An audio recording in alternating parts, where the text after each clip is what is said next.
All right, Steve, we are back with another episode of the Work Week After Hours. I wonder, Shane, maybe we should talk about the work year after hours this episode. We're heading to the end of the year, and you and I have been doing a lot of reflecting lately around our personal journeys, our work we're doing with clients, with each other, and maybe we should take a different approach. What do you think? Yeah, no, I think last couple of weeks have been a bit heavy for everybody, and yeah, I think I'm enjoying my nice. I'm in the holiday spirit here, enjoying my mulled wine. Oh, And nice. For those who follow along on the journey tonight, we're having a Portugal Christmas food extravaganza. So I've had some food shipped in. We're making some stuff. So it's going to be Love a it. Portugal flavored dinner tonight. So yeah, I think positive is great. I think you're right. We talk a lot about what's out there and what people are doing, the great stuff people are doing, the cool experiments people are running that they've kind of been Yep. forced to do. And I think that'd be a great theme to kind of dive into kind of a recap of the year and some Yeah. cool little ideas or nuggets we've pulled out. That's great. That's great. I've been approached. Well, you know this because we talked about it off air. But I've been approached by a couple magazines of sparking up my regular column. I had a column on Forbes, had a column on Inc. I wanted to get focused on my book, so I put those on the side. And this would be good fodder for me to start thinking through the year. And for me, I got to say, let me just start off, Shane. I mean, I really feel there are so many amazing things we've learned this year that I hope can carry forward. One, I think we learn more about each other as coworkers, as people. We're in each other's homes, seeing the home decor, hearing stuff in the background, kids interrupting and or not interrupting, kids showing up. It's part of the new world of work. I think that's cool, and I hope that we take advantage of getting to know each other in a way that wasn't possible before. I didn't Sure. need to know what was going on in your house because we were in an office for the most part. That's really cool for me. I think our comfort level, working, leading, coordinating, collaborating with people in other locations just went up big time. You know, those are the Yep. two like obvious ones that jump off the page for me. And I think that's a great baseline for us to be reflecting on 2022 is like the human connectedness and the Yep. opportunity for that, just went up a lot. And that means the addressable talent, the new ways of finding new talent and new markets just went way up, right? Absolutely. Absolutely. And I would say um, this episode will probably end up being maybe one of the more valuable ones with kind of you can kind of listen through and take some notes and drop some things in. Because I've certainly heard about all kinds of really cool stuff that a lot of people are doing. Yeah, You and I brainstormed. We spent an hour last night on the phone just throwing stuff against the great. wall, brainstorming different ideas and talking through it. So one of the first ones that really kind of comes to mind is a little bit closer to us, and I know it got hit on in the episode that we did with Shahar, but we never really dove into it. And Shahar Okay. mentioned, so for those of you that aren't familiar, Shahar Arez is the CEO and co-founder or founder of Stoke Talent that was recently acquired by Fiverr. And on our episode, he mentioned how he empowers his team, his full-time team, his what I'll call FTEs, um, and he gives them a monthly budget of funds to be used towards contractors, gig workers on anything. And it doesn't. And I think he said he gives them the autonomy that if you see something in the business that needs fixed, that can be done with these funds, even if it's not in your department, help out, kind of do that thing. So I'm really kind of curious, Steve, do you think this is something that, or what are your thoughts? What are your thoughts on this? We've never really dove into it. I don't think that's an outlier. And I have enormous respect and time for Shahar and excited for how Stokes going to be a big part of Fiverr's path forward. But I like several things that he brought to the table for us. And one is the evolution of leadership, recognizing that we're moving from a model of I'm the decider, I'm the leader, I'm the person giving you orders to I'm a connector, I'm an enabler, I'm a provider of connections for you to people and ideas for you to do good stuff. And I like that. What Shahar does, he takes it even further, and we're seeing this in other places play out. And if you, I'm a huge fan of Upwork, you know that, and the Yep. Yep. CEO has chimed in a bunch of things that you and I have done, a bunch of posts, and she's been really cool. And I'm hoping we're gonna, have a chance to cross paths, or this is a sort of a shameless pitch for me to speak at their annual customer conference at some point. But Sure. what I think is also recognized in the increasing expansive role of leaders as brokers of information, and trying to get the right people to connect, not have everyone connect with a leader, is Shahar's recognition that work doesn't need to be done by employees anymore. Work can be done by a whole host of other resources, and that, I love that COVID broke that I own you, you work for me, and I can only build a company unless everyone is 100% dedicated to my stuff. And it's, first off, it was just impossible, increasingly impossible for people to have a fully staffed organization to be able to do things. And the COVID forced that. It forced a new reckoning. I think we got a ways to go for that to digest, for that to really get in the veins of leaders, Shane. But that's what I get excited about, is the new model leadership that's starting to evolve, thanks to these challenges COVID's presented to us that were already in place. But that notion of a whole host of people working. And we had this, we challenged Shahar in that episode. Remember, I was asking him, like, what do you say to the company that says, well, we've got a bunch of, mercenary contractors here, it's going to wreck our culture. And do you remember what he said to that? It was just Yeah. the best answer Yeah. ever. And I've used it. He said, well, what's a culture like where you can't fill requisitions and everyone's working twice as hard and doing 3 jobs and getting burned out? Like, how's that working for your culture? Absolutely. And I thought, that's great. So that recognition of the portfolio of different resources to help you create value, differing from the old model of, I need full-time people to do the work. Absolutely. I think it can probably be framed in a phrase something like the equality of of contractor work coming to the forefront, meaning we're not going to value that contractor any less anymore than we do the full-time employee. Meaning historically that's the way it's been, right? When the word Yeah. contractor, or somebody who we just hired for a project worker, we kind of looked at them like, I might not even pay you on time, I'll get to it, Right. sorry I didn't get the invoice covered, those things. To Yeah. where now they're vital. They are Mhm. they are absolutely vital in today's world, in today's world of work. And Shahar framed it in a way that when he said that, I thought, I'm in my mind, my entrepreneur's brain's going off like, man, you need to write a book.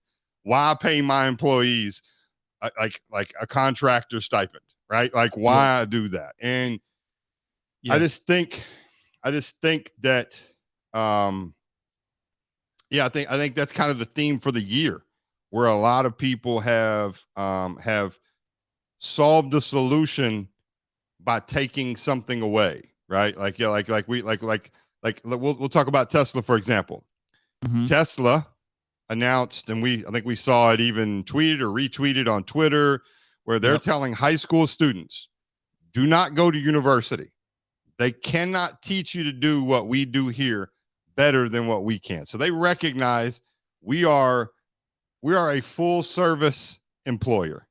We're going to teach you how to do the job we're then going to pay you to do. And I think that mode of thinking, I know you and I have talked a lot about it. I think Yep. it's genius. I Yep. think it's, I think, here's what I'll tell you. If Tesla can do it with as technical of a place as that is, then many, many more non technical departments and companies and corporate offices can certainly do what they're doing in their field. Right. 100%. Yeah. Yeah. I'm going to take that situation, Shane, and going to paraphrase it, or just rephrase it in a little different way, which is another huge theme that example is a big part of, which is what we call in HR L&D, learning and development. Organizations have always had somewhat of an L&D budget. Some of the companies that are perceived to be the greatest employers of the world generally have around 1% of their payroll budget targeted at doing that. What I feel like we're beginning to see, and we will see a lot more in 2022 and beyond, is that L&D. Just look how you phrased what Tesla's done. So what are we doing by going to high schoolers and telling them, we'll teach you, we'll grow you? Is we're not relying on other educational institutions. We're moving L&D to our core. It's not a nice to have, it's a need to have. And it's not just about recruiting, it's about elevating our opportunity curve and sort of building a culture of learning. And that is huge. L&D is no longer going to be that. Every department every company I've ever worked for up until probably the last decade, whenever times got rocky, guess who the first department was that got nuked? It was the L&D team. Well, we don't have any budget for that because we're going to be throwing jewelry overboard as we get through the economic, headwinds that we're facing. Not going to happen anymore because it's not going to be sitting in the fringes of some HR department. It's going to be sitting right at your core. You, in a world where you can't hire people, you're going to have to become the place where you develop those people and that talent. And this is not just taking someone from an engineer to a senior engineer. This is taking someone from an engineer of A and helping them learn how to be an engineer of language B, C, and D. That doesn't even exist yet. Like you gotta have to be, and the anatomy that the skill anatomy that we are going to learn, and the number of companies that have crossed our radar this year around. It's not just about recruiting. It's about understanding what skills are the foundation of building a great team for the future. That's really cool and got me really excited about the future. Oh, no doubt. I've got two real world examples that I've seen even on my end. Had a friend of mine in the tech world, kind of out of date with the current coding and technology, was at a job, became immensely unhappy, didn't really feel much value there. After a few conversations with me, he's like, oh, I'm hitting the ground running. I'm going to go apply. 9 days later, he's got a new job, paying more money, more flexibility, can work from anywhere in the world if he wants to. And they're saying, hey, we're also going to upskill you to the technology that we use so that you're good and you're okay. Another person close to me, working at a very hyper growth company, wants to take on more responsibility, but was very open as, I'm not good with this. I don't know this. And they hired different people and put around him the people, and then said, look, we'll also train you on these things so that you're capable, because we know everything else you do, we can't go find anywhere else. So they know that. And these examples of, you've talked about it a lot, about the future of work being a place, your value into a company isn't going to be about the skills you walk in with. Your value is almost going to be built around how curious you are and how much are you willing to learn and how much do you want to learn. And I think that's a great thought. It is. And what I hope happens in 2022 is we get more practical around, well, how do you measure that? What does it look like? And what's happening? And we're going to start to see bonuses reward you on the new things you learned this year. And here's the thing that I also think is another part of this. I'm just jotting this stuff down. This is just a good list so far that we've covered, which is, I do believe what you said, which is the future, we're going to hire more people based on their acceleration, capability of learning, and applying new things. But I also think we're going to start bonusing people on that. And that learning is not because you went to a workshop, you did, had some e-learn thing, you signed up for Coursera, saying, no. It's because how we are leading is giving you new experiences that on paper probably ahead of the curve of what you should in theory be ready for. And that's what I think, again, the scarcity of supply is going to force people to be more creative and give more. And most of the time when I've been in places we've had to do that, it works out way better than we thought. Way better. I mean, just think about parenting, and you give some of your kids like, what? They're just they crushed that. I had no idea they were going to be even close to doing what they did with it, right? Yeah, no doubt. So what I find really, really interesting is this essentially what you're saying is, I mean, for a business that historically asks for a bachelor's degree or a master's degree in this or these different things, they're doing it out of habit. Right. And Mhm. I don't even think I shared with this with you, but there's a local startup here that got started back around when my first company got started. I'm friends with the CEO on Facebook. He shared a job post. I've got one of my former employees that I look out for, that I'm always looking for cool opportunities because they're just a rock Yeah. star and I'd love to help them however I can. So I click on the job and I scroll down at the very bottom, requirement, bachelor's degree. And he's going to hear this. I'm not going to call him out. He's going to hear Uh, this. So I yeah. sent him a message and I said, hey, real quick, this does not come from a place of a know it all. Just asking. I noticed on the job you posted, it says bachelor's degree required. Is that out of purpose or habit? And he responded immediately. It was like 100% like I'm talking within 10 Yeah. seconds. The exchange Yeah. was, it's 100% habit. Just edit it and just took it out. Like, and he was like, I really appreciate you calling that out. He said, and I said, look, I said, I want to see you guys win. So you don't create any more barriers. That's it. Cause I'm on the front lines out here. I can tell you, Yeah. if you're adding requirements that aren't necessary, it's going to make it infinitely harder. And I Right. said, on top of that, you Right. wouldn't be able to hire me. And of course he Yeah. started laughing and was like, oh, well, shit. Like, then that's, yeah, that's, we go through it. But, Yeah. but that's But a real world it example. is. It is a real world. Sorry to cut you off, No, no, brother. no, no. Go What ahead. was one of the things that I think is important for us to acknowledge is why is that there? Is it elitist? I don't think so.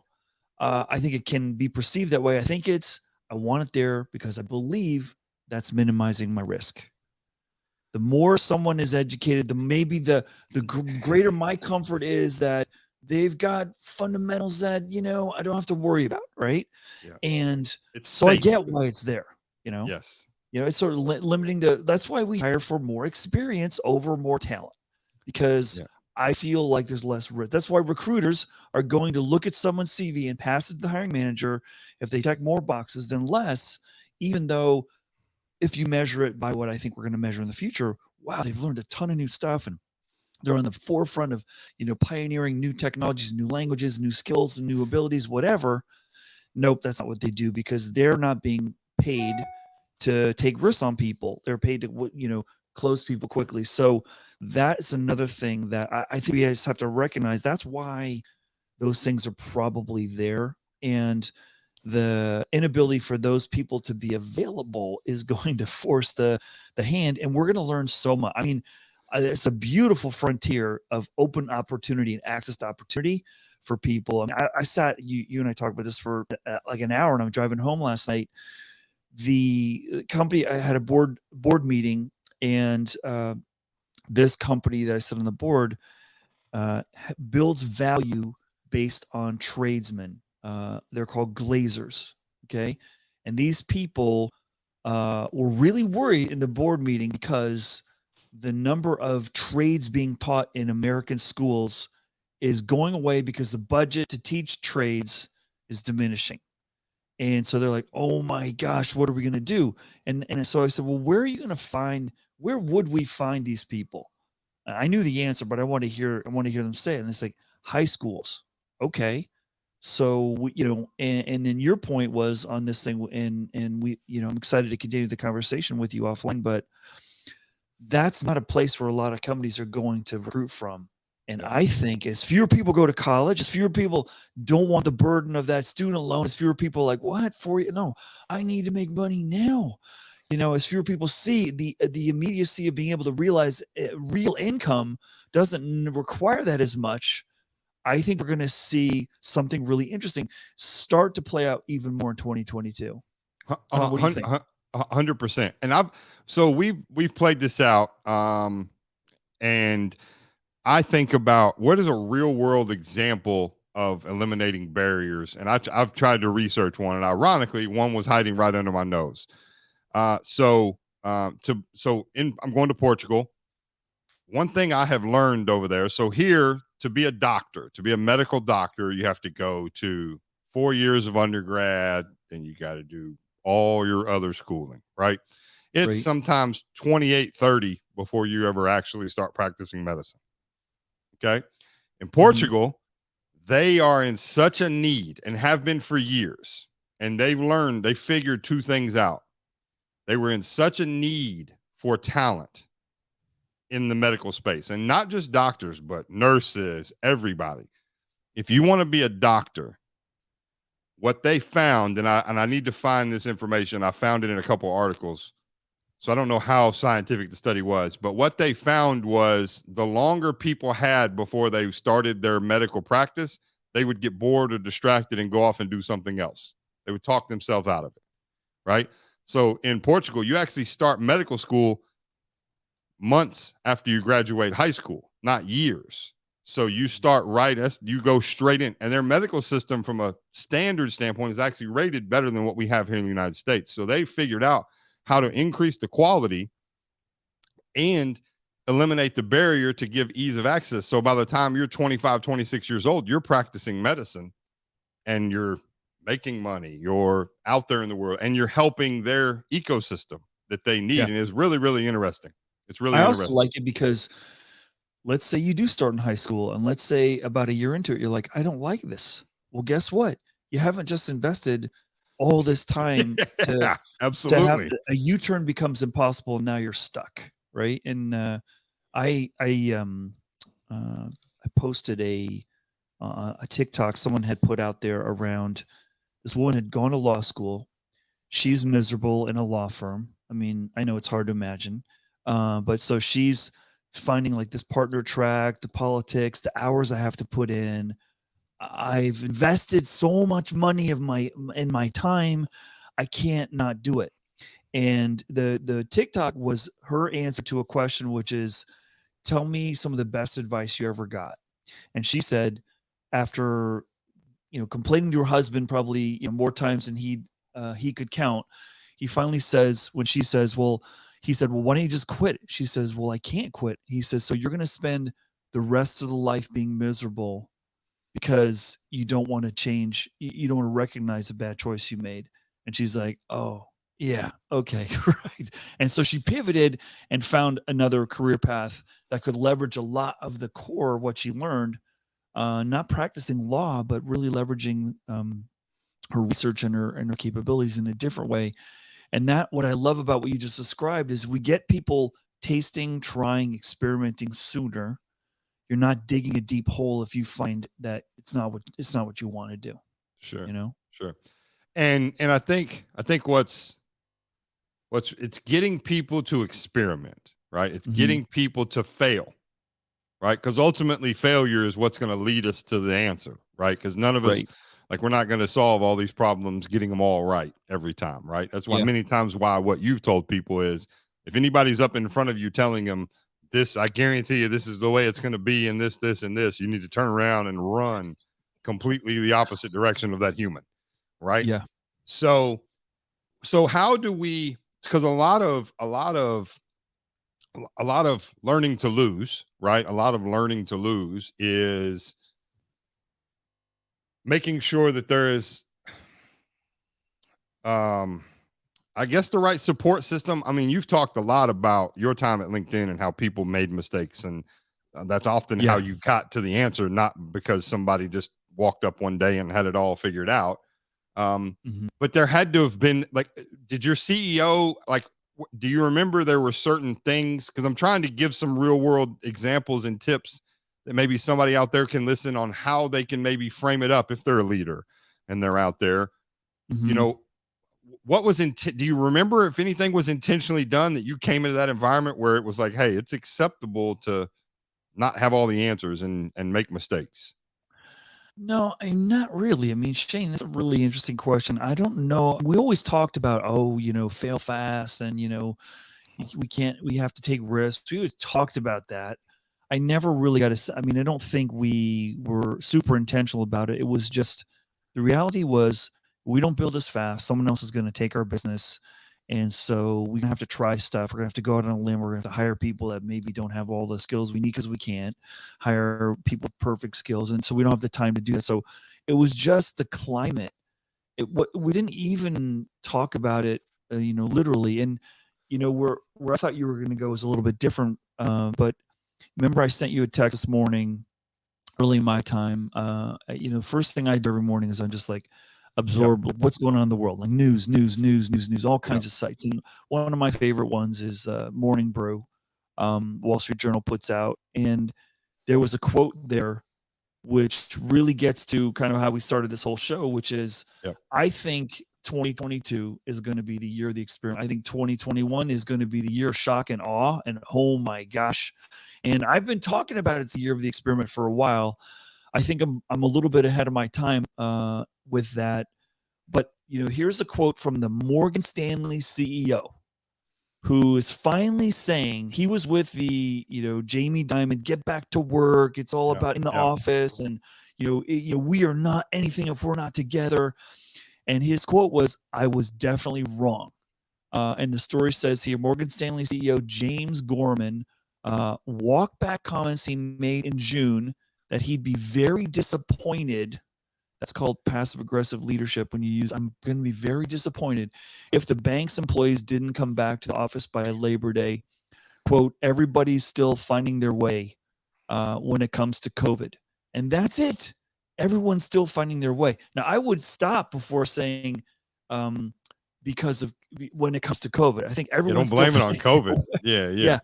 Yeah. Because there's a lot more. And that is going to be the door open to, we're going to have to try stuff. We're just going to have to try. This team's going to stay home because this team's going to come in. This team's going to try remote. This team, we're going to try different recruiting strategy. It's going to force the necessity of learning. And that's going to unlock all kinds of new insights. I mean, people are looking at this like it's a disaster. It's a shit show.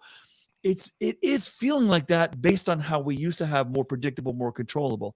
You and I like a lot of crazy. That's kind of one of the things that sort of how we like to operate, not create it, but we like that's opportunity for us. And all these people, banking is a great example, unpredictable stuff is a threat. It's dangerous and we don't like it.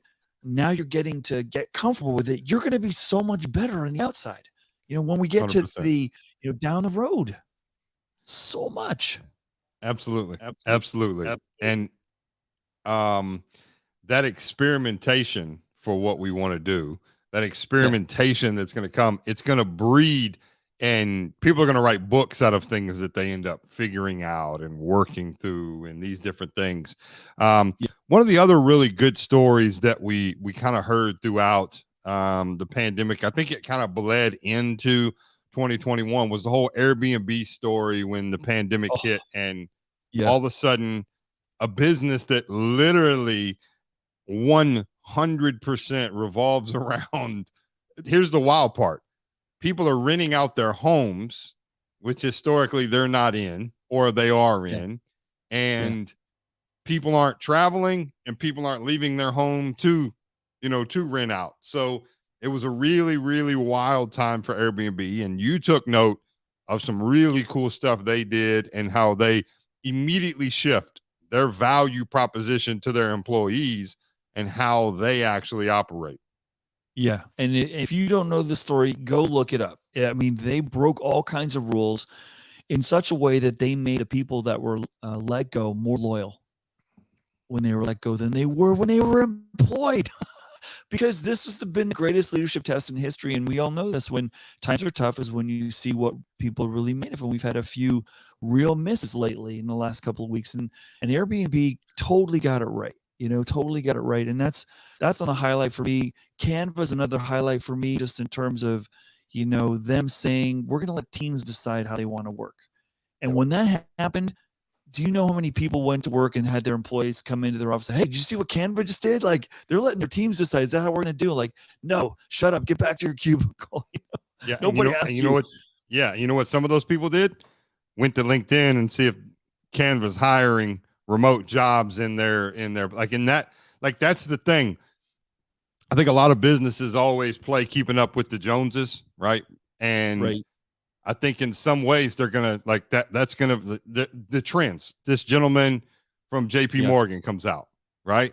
There are certain people who think that in their industry they follow his word and they model their small business after what he does, right? So now Yeah. immediately they're like, oh, yep, you know what? Christmas party tonight. We're going to let everybody know. Don't know what we're going to do. We're going to figure it out. It's going to be a little bit hairy, but I know I made some mistakes and probably said this. And they would not have said that if that gentleman wouldn't have come out and publicly said he was wrong. So what's going to happen is a lot of these industries, experiments are going to happen. Don't be surprised if General Motors and Ford don't start doing the same thing that Tesla's done. Tesla's the attractive person on the block, and everybody's they're setting the trends right now. So everybody's trying to see what they're doing, and I think it's going to be interesting. I think we're going to see a lot of those type of things happen. Yeah. And what I hope people pay attention to with the Tesla example, and they're not perfect. They got a lot of flaws. The company was built in crazy. It's built on change. It's built on high velocity, people in, people out, people not staying a long time, people not from the automobile industry. What I don't think the automobile industry has fully grasped yet is the reason the investors have made Tesla more valuable than Ford, Toyota, and Honda combined. The reason it's more valuable than General Motors, who sells way more cars, makes way more profit, has thousands and thousands more employees. The reason Tesla is perceived to be more valuable is because they're not stuck in the old, and it's a culture that's driving it. It's not their intellectual property. It's not a bunch of managers who are really superstars. I'm sure there's some good managers that are part of this, but when you create that culture, you create a forcing, like a superpower that is really hard to describe. And I never appreciated that until I was sitting at LinkedIn just going, how are we doing this? Everyone's brand new. Nobody knows what they're doing. And the culture was really powerful. And the CEO even told me, he's like, I never thought our competitive advantage would be our culture ever. I thought it'd be some IP, some new product, some, big investor that we had, some, superstar. Nope. It was the culture. And that was, I hope that this lesson is going to be more realized, because people have in a world where people have more choice. If you're not the place where people want to be, they are going to act, and they already are. And this is another thing I'm going to throw out there that I think people are going to say, oh, it's a bad thing. I think it's going to cause struggle, but it's a good thing. We're going to see in the next year a dramatic increase in people leaving jobs, like we've seen higher numbers than the United States has ever seen. It's going to be higher next year. Yeah. It's going to be a lot higher. And I don't know what those numbers look like, but the sooner we see organizations expect people are going to go and prepare for that, I think the better off they're going to be versus continue to play defense. Oh, no, we're going to be a company that people stay longer. No, you won't. It's not about you. It's something out of your control, right? Yeah. Yeah. And are we even going to get to I think we are. I think you would probably agree with this. I think there's going to be a very large amount of businesses that are going to get to a point that don't want to keep people very long. They don't want to keep certain departments around for 7, 8, 9 years. The innovation goes away. The, complacency kicks in, like all these things that, we'll get on these calls and these people say, Steve, our retention's through the roof, And, one of the first questions you ask them is, well, what's the bottom line look like? Oh, we're having a record year. Well, why are we worried about retention right now? Like that, maybe retention isn't your issue. And that going to that shift of that career migration, as you put it back in June, of people realizing that I just want to go. I talked to a lady from a tourism board yesterday, and she mentioned how a lot of people left the hotel industry and went into other industries and other things, and they've lost them. I don't think it's solely just because of the pandemic. I think it's a combination of pay, quality of the job, and circumstances. And, cleaning a hotel room is cannot be the most fun thing that one person can do. I'm sure people do it and enjoy it, but I don't want to do it. I don't want to do it. Yeah. And now that person, go ahead. Yeah, sorry. I mean, you just sparked an idea that just, sorry, I got excited for That's a good. second. It's good. That's all right. But this is probably the biggest thing that I'm excited about in 2022, or discovered in 2021. That's going to be even more unlocked in 2022. Is that people fell in love. People reevaluated their whole lives That's a beautiful thing, man. Like how I'm spending my time, how my day works, what the rhythm is, how we're assembling and managing as a family took center stage, not the job took center stage. And as Americans, that is not what we're used to. Job one, then family. We always talk family first, but where are we Yeah. spending our time? More Yeah. work. Now we just spent more time with family, and we're all making different decisions. It's a beautiful thing because we've never been given that opportunity. I may have said this in another episode, probably not, but I had a lot of friends over the course of my life lost their job. Friends and family lost their job. I would say 75 to 80% of those people, when they lost their job, were happier at the end because someone forced them to have to make a decision where they just got all comfortable and got all used to all this stuff they didn't really like, but it was too hard for them to look for another job. So they were too scared of risk. Now they're forced to, and now I got to choose, and they choose better. And that's a beautiful thing. And we're in that place now where people are saying, I value my freedom, my autonomy, my independence, and I'm going to take control of that. And I Yeah. can. And that's a beautiful thing. Yeah, yeah, absolutely. I had actually had an ex employee of mine recently reach out to me. He said, "Man, he's telling me about this new job he got, and just wanted to tell me he was sharing some of the sales things he learned." And he said, "Man, he said two things, man. I just want to thank you. He's like, the best thing that ever happened to me professionally was coming to work there and working with you, and the second best thing was you letting me go." And I had to let him go. Wasn't a negative thing. We had to Yeah. part ways, and it was better for him that happens at the point where he was at in his life. And now he's Yeah. come back and said, man, both of those things, like, I'm just so appreciative of everything. And I think that's the mode we got to get in. And it's not I think 2020 and 2021, Steve, created a safe space for negativity. And I think it created us to point out all these negative things and what people are doing wrong, and rightfully so. I'm the first one that Mhm. believes in accountability. Mhm. And I think what you just said, and you talked about what people have done with their life, really 2021 has also probably been the year of like life reflection, right? You look back and Yeah. realize, like, Yeah. oh man, like, wow, look at my life. I've done it. Yeah. I'm moving from a completely Yeah. different, going to a different country. I got paperwork stacked up all over the You place are, right bro. now. Yeah, Yeah. crazy. And Yeah. it's that reflection to come back. So I think it's, if your people, which are the lifeblood of your business, are doing that, there has to be, and I know every business says, look, we look back on the year in report, all these different things. I'm talking about throwing the covers off the bed and seeing what's really going on. Like, let's actually get in and see what's really, really let's force ourselves to have some hard conversations.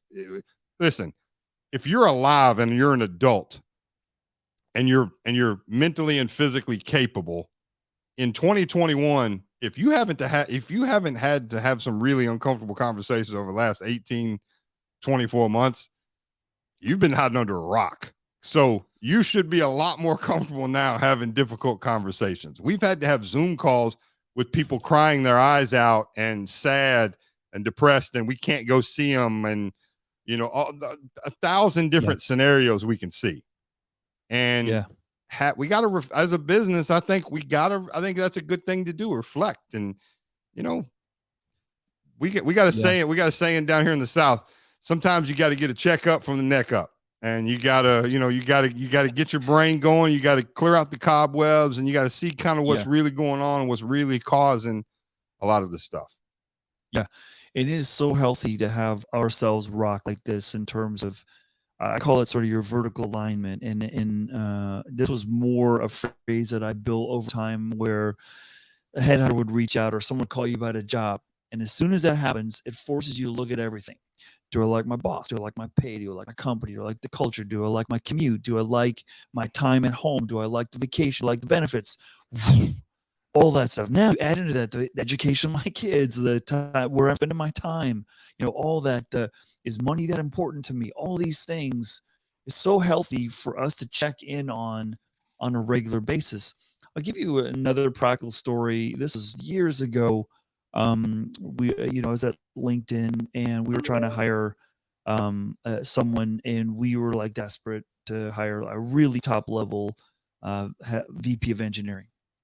And we were so desperate, we are ready to hire a recruiter. And like, you don't hire recruiters at LinkedIn. Like, that was like, you get hung from the rafters if someone hears that you're thinking of hiring a recruiter, because we wanted to be the antidote to that in part with our solution. So talking to this woman, her name's Martha Josephson. I think she's still there. She were the firm called Egon Zehnder. And we said, hey, she's really, really interesting, placed so many really talented people in Silicon Valley over her career. And so I said, so who are your clients? And she says, well, we do a lot of work at Google. In fact, I've got an office at Google. You have an office? They give you an office? She says, yeah. I said, well, you just may not be someone I want to work with, because we want to probably hire someone out of Google, and it's going to be a conflict of interest. She goes, oh no. What do you mean? You're going to like do this on the sly? She goes, no, Google allows me to sit in there, bring people in, but also help people find jobs on the outside. I'm like, oh no, you did not. It was just, I never seen that before. And the hubris and the confidence that Google has, like, yeah, you don't want to be here, but great. Then we go talk to Martha. She'll find you something else. That was phenomenal and way ahead of its time. Like, I'm so tired of saying Google's the greatest company around for some reasons, but that was pretty cool. Yeah, absolutely. That's similar to something we talked about last night. And, a company's taking an active role in helping people who you've had to let go. Right. Like, and it kind of goes back onto what I was just saying about negativity is easy to go to as a business. How do we, and you talked about the brand, employee brand, you hit on that a little bit earlier. I think that's going to be a big thing in 2022. What is the branding of our personnel? What is the branding of our FTEs? Right. And if that's not a conversation that you're having in your planning, I think you're missing the boat, and you may be missing a lot of revenue too, because in what world, outside of a person committing a crime, in what world should a business ever actually make a negative statement about a person that they have hired, trained to do a job, and that person for whatever didn't fit and they've had to let go? There's nothing that they gain negatively about it, right? No different than if someone sat down in an interview with you, Steve, and all they did was talk negative about everywhere they've ever worked. Yeah, because in my mind, I'm going to be on that list when you leave here. Yes, absolutely. Yeah, absolutely. Yeah. So it's a two-way street. So as you mentioned, the leverage, the pendulum's starting to shift, and the more resignations occur, the further it swings back from the power and the empowerment to the individual contributor. And my thought process is, why not create a system?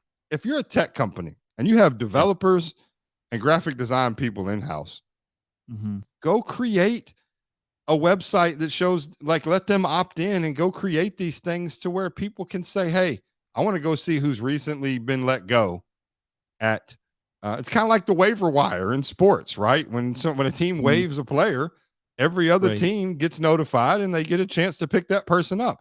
We should want to help people find, even if you don't work here, that's okay. Yeah. What most people may not know, we talked last couple episodes about better.com and what's going on there, and there's other companies that have faced difficult things like that in difficult times. What a lot of people don't understand is when that stuff goes down, you know what happens behind the scenes? Every recruiter licks their chops and goes, people are going to be answering phone calls over at better.com right now on a scale. And it's a thing it was pretty crazy to have access to. Ethically, we never looked at it, but it was always there. Like, LinkedIn knows how many people in companies are looking for other jobs. That would be an interesting, like, if they were comfortable, and everyone would do it because it would violate all kinds of privacy, but sort of say, what company is most likely to see the biggest attrition? Because we see how many people are applying for other jobs, right? We have to sort of block that data, but it leads to another thing, which I think is really exciting for the future of, United States and other countries probably are trending a similar way, which is more startups are founded in 2021 than in any year since we've been measuring people starting their own companies. And leads me to think we're going to see a trend of companies are going to shrink in size. Your core is going to continue to be smaller. These mega companies, I think, will be fewer, because people are wanting smaller, more autonomy, more independence, more ownership. And I don't know. That's something. The jury's out in terms of how I think about that, but it's only. I think we will only benefit more and more people sort of own their stuff and learn how hard it is. I mean, it's so easy to sort of get negative on your boss, and then you take the reins and go, "Oh gosh, I was so critical of my boss. This is really hard, and people don't Yeah. like me because I got to make some hard choices." Right? Yeah. Yeah, it's tough, Yeah. Yeah. No, but that's a big trend, you know. absolutely. Absolutely. And I think there's so much to it of like, it's we have to realize that people aren't going to stick around. We have to realize that people want to grow. You know, you and I were recently on a call speaking to someone from an international country, and they were talking about, well, you know, we're losing a lot of our workers that are being hired into places like the United States and those things. And I didn't say this because this is kind of an ongoing conversation that we're having. But one of the things that hit me is I want to say, okay, well, then why don't you create the remote destiny for people from another country that don't have it as good as you, and they Yeah, become their go to remote workforce for what you're doing? Why not? You have those things in your backyard. Why not right. go do that? And Yeah. so I think like it's just thinking about like we talked like we mentioned earlier about the whole Tesla hiring train, Hmm. rural towns. You know, we've got 10,000 jobs coming here to Elizabethtown. They're building the country's first electric vehicle battery supply chain. Ford is putting $8 billion into two factories here, and there's not anybody that lives here that can work those jobs. So start training right now. Go ahead and certify them. Do whatever you need to do. Have somebody from the university come and put a sticker on a door that says they got the certification from there, and figure it out so that Yeah. you don't, you know, you have those things. And maybe they are. I have no idea. Maybe that absolutely is in the plan, but it's just thinking outside the box and trying a lot of this new stuff. And a lot of the stuff that we've covered is, you know, that it goes back to that experimentation. People have options. Experiment with their options. You know, and I think Totally. when you talk about experimentation, it's not just the head guy experimenting on how we're going to structure a team. It's how what kind of offers are we going to get? How are we going to get offers? You were telling me something about a company recently that has this whole sliding scale where you can almost like Madden build your best offer based off of what they're giving you and all these different things. Like, why isn't everybody doing that? Let me Right. let's compensate you as an individual for what works for you Yep. within the realm of what we have. Yeah. Yeah, so that is in the domain that I'm another part of this.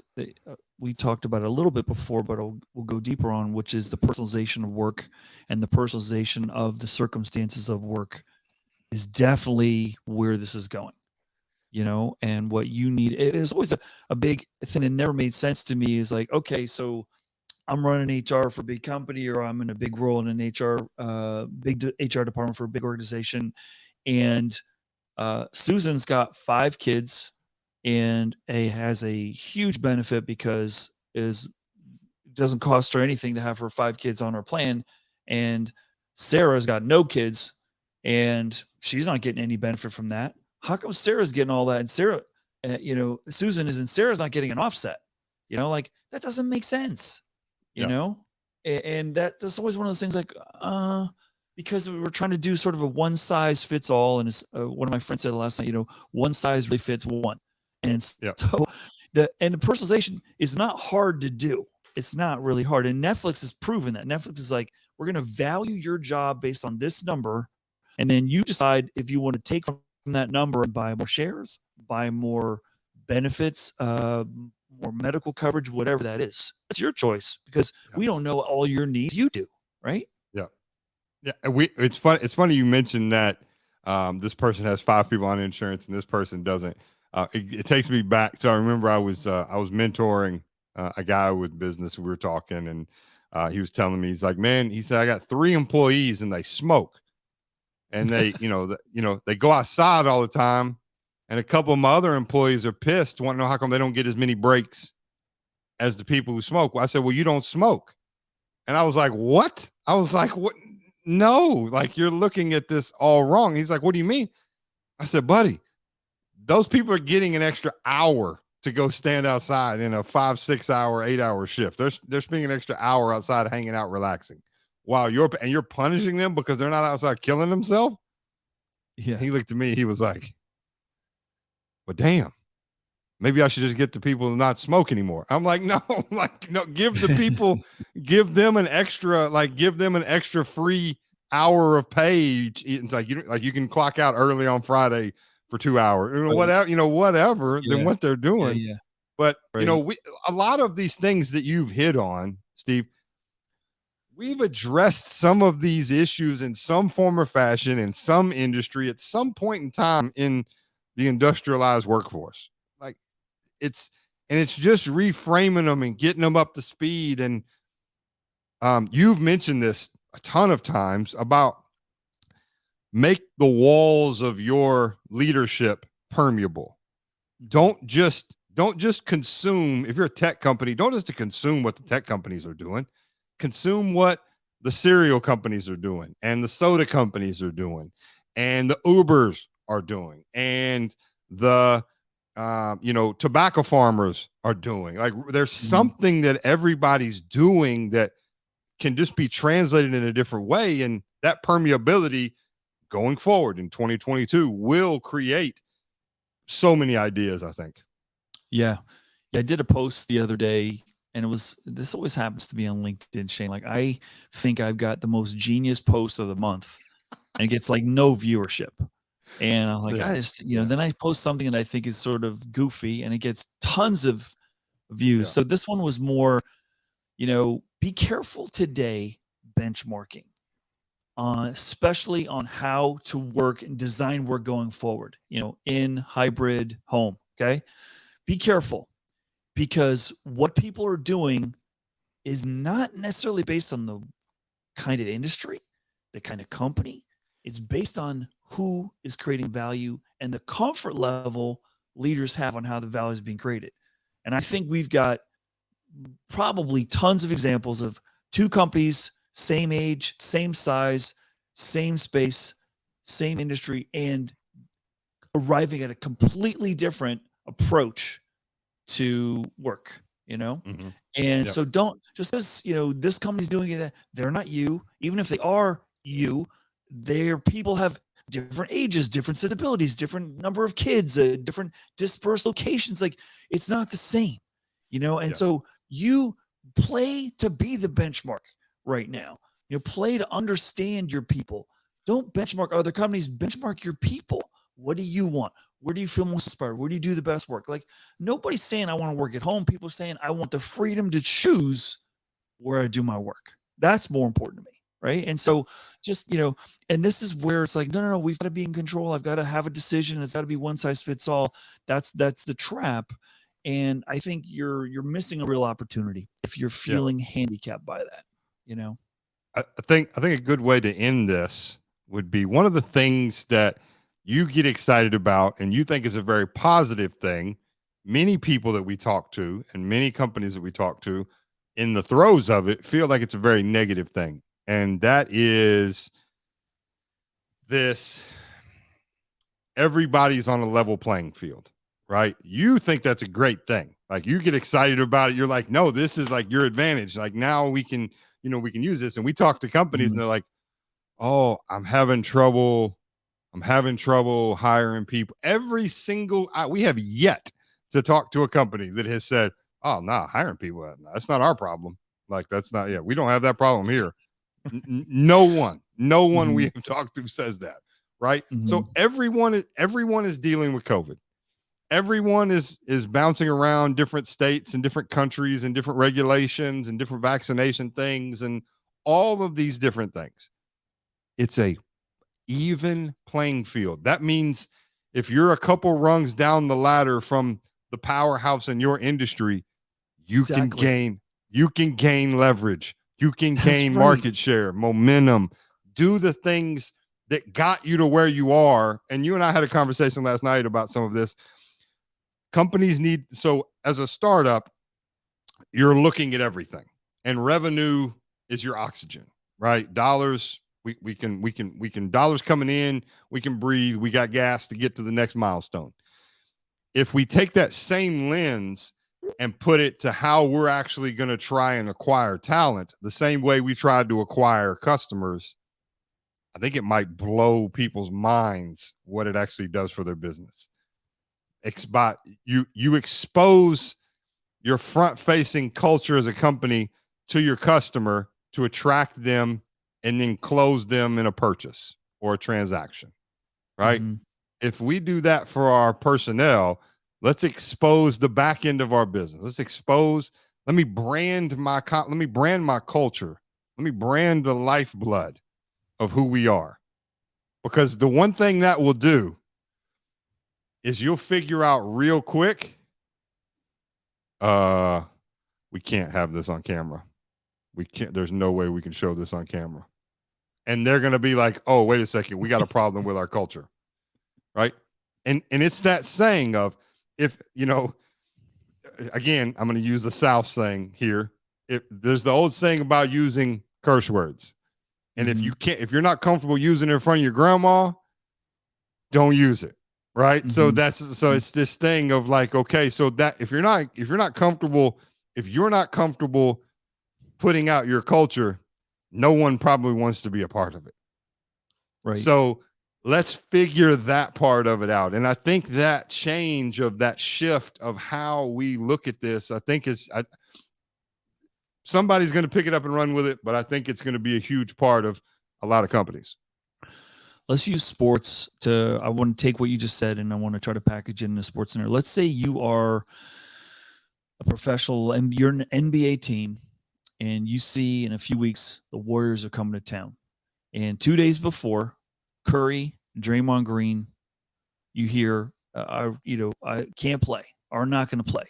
And you're like, oh, yeah, my odds of competing just went up.